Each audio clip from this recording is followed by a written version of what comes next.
I'm going to make sticky chai puddings. These are so delicious. Of course, one of the main ingredients is some chai tea.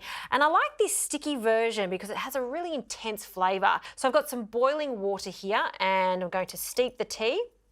Just give it a bit of a mix.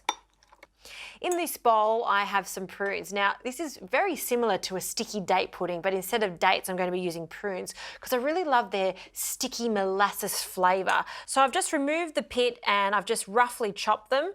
To that, I'm going to add some bicarb. You add the bicarb soda to this to ensure that the batter stays really nice and soft. Okay, let's strain our tea straight over the prunes. We're just collecting all of that tea and all those spices. It already smells so good. Fantastic. Now I'll give that a quick stir, and because that tea is so hot, it softens it up really quickly. So it just needs to sit there for a moment. Okay, over here we can start with the dry ingredients. Now you're going to need a self-raising flour. I'm using a low protein self-raising flour. It just ensures that these puddings stay really light and fluffy as they cook. So you'll need 1.5 cups of the self-raising flour. And we'll measure that out. 2. And the third one, level it out. And then into the bowl. Okay, next for some sugar, I'm using brown sugar. That can go in. And we'll just break that up with a wooden spoon. I love this recipe because it's all done in the bowl. Mix it together and get it into the oven. Make a well in the centre. And I've got 80 grams of melted butter. Pour that in. To that, I'll add 2 eggs. Again, straight into the centre.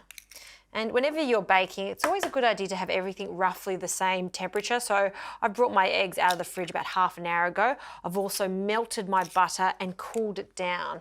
By doing that, it just won't shock the ingredients. It's just much easier to mix together and it'll ensure that it won't curdle. So we'll just start mixing that in together. To this, I'll add some vanilla extract, about a teaspoon, and stir that through. And now it's time to add our prune mixture. So you can leave this to sit a little longer and then use your hands just to break it up if you want a chunky consistency. But if you want it to be really smooth, just grab yourself a stick blender and blend all of this together.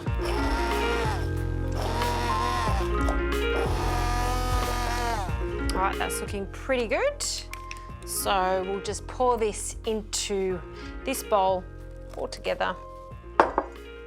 Okay, one last mix, incorporate all of that flour and just don't overwork it. We really want that light, fluffy consistency. Great, that's done. Okay, so you can make this into a whole cake, a 22 centimetre springform tin, or you can make little individual ones, and that's what I'm going to be doing. So this is a Texas muffin tin. It's about a 3/4 cup capacity. I've just buttered each individual one, and I'm going to use a bigger spoon just to add our mixture. These then bake in the oven. We want to cook these at 180 degrees for about 25 minutes or until a skewer that's pierced through the centre comes out clean.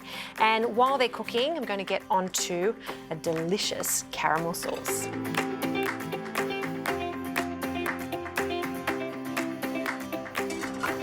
Okay, we've got to serve these little puddings with a caramel sauce. So super easy. The traditional way of doing this is butter and about 150 mils of thickened cream, so about half of this. Lots of brown sugar. And we're just going to melt all of this together. And the difference with this caramel sauce is I'm going to add all of those spices that you find in that sticky chai, just to really accentuate that flavour. So some nutmeg, along with some clove, lots of clove, and the other holy trinity, as I like to call them, ginger, cardamom and cinnamon. Now it seems like a lot, but as it mixes through the sugar, the butter, and that cream, it really does mellow out. The last thing I like to add, just to really bring out all those flavors, is a pinch of salt.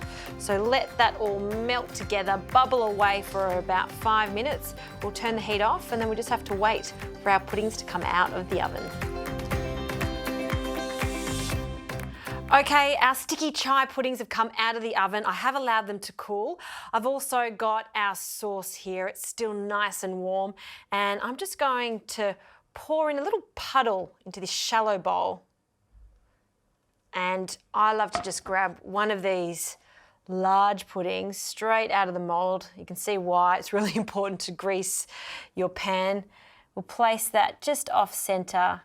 And you can serve this with a classic ice cream, or I love the addition of some double cream. So my little trick just to get that perfect quenelle is to place a spoon into some boiling water, shake it off, and then we'll just do a nice scoop straight out. Pop that on the side. Look at that. And to complete the dish, a little light dusting of icing sugar. What a wonderful dessert. If I went to someone's house and they made this dessert, I would be absolutely chuffed.